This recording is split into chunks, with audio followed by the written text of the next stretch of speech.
Primera de Corintios capítulo 7. En cuanto a las preguntas que me hicieron en su carta, es cierto que es bueno abstenerse de tener relaciones sexuales. Sin embargo, dado que hay tanta inmoralidad sexual, cada hombre debería tener su propia esposa y cada mujer su propio marido. El esposo debe satisfacer las necesidades sexuales de su esposa y la esposa debe satisfacer las necesidades sexuales de su marido. La esposa le da la autoridad sobre su cuerpo a su marido y el esposo le da la autoridad sobre su cuerpo a su esposa. No se priven el uno del otro de tener relaciones sexuales, a menos que los dos estén de acuerdo en abstenerse de la intimidad sexual por un tiempo limitado para entregarse más de lleno a la oración. Después deberán volverse a juntar, a fin de que Satanás no pueda tentarlos por la falta de control propio. Eso les digo a modo de concesión, no como mandato. Sin embargo, quisiera que todos fueran solteros, al igual que yo, pero cada uno tiene su don específico de Dios, unos de una clase y otros de otra. Así que les digo a los solteros y a las viudas, es mejor quedarse sin casar, tal como yo, pero si no pueden controlarse, entonces deberían casarse. Es mejor casarse que arder de pasión. No obstante, para los que ya están casados, tengo un mandato que no proviene de mí, sino del Señor. La esposa no debe dejar a su marido, pero si lo deja, que no se case de nuevo o bien que se reconcilie con él, y el marido no debe dejar a su esposa. Ahora me dirigiré al resto de ustedes. Aunque no tengo un mandato directo del Señor, si un creyente está casado con una mujer que no es creyente y ella está dispuesta a seguir viviendo con él, no debe abandonarla. Y si una creyente tiene un esposo que no es creyente y él está dispuesto a seguir viviendo con ella, no debe abandonarlo. Pues la esposa creyente da santidad a su matrimonio y el esposo creyente da santidad al suyo. De otro modo, sus hijos no serían santos, pero ahora son santos. En cambio, si el esposo o la esposa que no es creyente insiste en irse, deja que se vaya. En esos casos, el cónyuge creyente ya no está ligado al otro porque Dios lo ha llamado a ustedes a vivir en paz. ¿Acaso ustedes, esposas, no se dan cuenta de que sus maridos podrían ser salvos a causa de ustedes? ¿Y ustedes, esposos, no se dan cuenta de que sus esposas podrían ser salvas a causa de ustedes? Cada uno debería seguir viviendo en la situación que el Señor los ha puesto y permanecer tal como estaba cuando Dios lo llamó por primera vez. Esa es mi regla para todas las iglesias. Por ejemplo, un hombre que se circuncidó antes de llegar a ser creyente no debería tratar de revertir su condición, y el hombre que no estaba circuncidado cuando llegó a ser creyente no debería circuncidarse ahora, pues no tiene importancia si un hombre ha sido o no circuncidado. Lo importante es cumplir los mandamientos de Dios. Cada uno debería permanecer tal como estaba cuando Dios lo llamó. ¿Eres un esclavo? No dejes que eso te preocupe. Sin embargo, si tienes la oportunidad de ser libre, aprovéchala. Y recuerda, si eras un esclavo cuando el Señor te llamó, ahora eres libre en el Señor. Y si eras libre cuando el Señor te llamó, ahora eres un esclavo de Cristo. Dios pagó un alto precio por ustedes, así que no se dejen esclavizar por el mundo. Amados hermanos, cada uno debería permanecer tal como estaba cuando Dios lo llamó por primera vez. Ahora, con respecto a la pregunta acerca de los jóvenes que todavía no se han casado, para ellas no tengo ningún mandato del Señor, pero el Señor en su misericordia me ha dado sabiduría digna de confianza que le transmitiré a ustedes. Debido a la crisis actual, pienso que es mejor que cada uno se quede como está. Si tiene esposa, no procures terminar su matrimonio. Si no tienes esposa, no busques casarte, pero si te casas, no es pecado.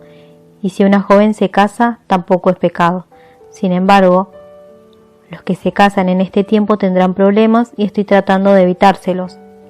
Déjenme decirles lo siguiente, amados hermanos, el tiempo que queda es muy breve, así que de ahora en adelante los que están casados no deberían concentrarse únicamente en su matrimonio. Los que lloran o los que se alegran o los que compran cosas no deberían ser absorbidos por sus lágrimas, ni su alegría, ni sus posesiones. Los que usan las cosas del mundo no deberían apegarse a ellas, pues este mundo tal como lo conocemos pronto desaparecerá. Quisiera que estén libres de las preocupaciones de esta vida.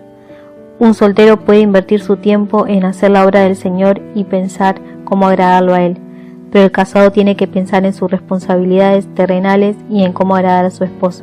Sus intereses están divididos. De la misma manera, una mujer que ya no está casada o que nunca ha estado casada puede dedicarse al Señor y ser santa en cuerpo y en espíritu, pero una mujer casada tiene que pensar en sus responsabilidades terrenales y en cómo agradar a su esposo. Les digo esto para su propio beneficio, no para imponerles restricciones. Mi deseo es que hagan todo lo que les ayude a servir mejor al Señor con la menor cantidad de distracciones posibles. No obstante, si un hombre piensa que está tratando a su prometida en forma impropia y que inevitablemente cederá a sus pasiones, que se case con ella como él desea. No es pecado, pero si ha decidido con toda firmeza no casarse y no hay urgencia y puede controlar sus pasiones, hace bien en no casarse. Así que el que se casa con su prometida hace bien y el que no se casa hace aún mejor. Una esposa está ligada a su esposo mientras el esposo vive. Si su esposo muere, ella queda libre para casarse con quien quiera, pero solamente si ese hombre ama al Señor. Sin embargo, en mi opinión, sería mejor para ella no volverse a casar, y pienso que al decirles esto les doy un consejo del Espíritu de Dios. Primera de Corintios, capítulo 8. Ahora, con respecto a la pregunta acerca de la comida que ha sido ofrecida a ídolos, es cierto, sabemos que todos tenemos conocimiento sobre este tema. Sin embargo, mientras que el conocimiento nos hace sentir importantes, es el amor lo que fortalece a la iglesia. El que afirma que lo sabe todo, en realidad no es que sepa mucho. Pero la persona que ama a Dios es a quien Dios reconoce. Entonces, ¿qué acerca de comer carne ofrecida a ídolos? Pues sabemos que un ídolo no es en verdad un Dios y que hay solo un Dios. Puede que existan esos llamados dioses, tanto en el cielo como en la tierra, y algunas personas de hecho rinden culto a muchos dioses y a muchos señores. Pero para nosotros hay un Dios, el Padre, por quien todas las cosas fueron creadas y para quien vivimos, y hay un Señor, Jesucristo, por medio de quien todas las cosas fueron creadas y por medio de quien vivimos. Sin embargo, no todos los creyentes saben esto.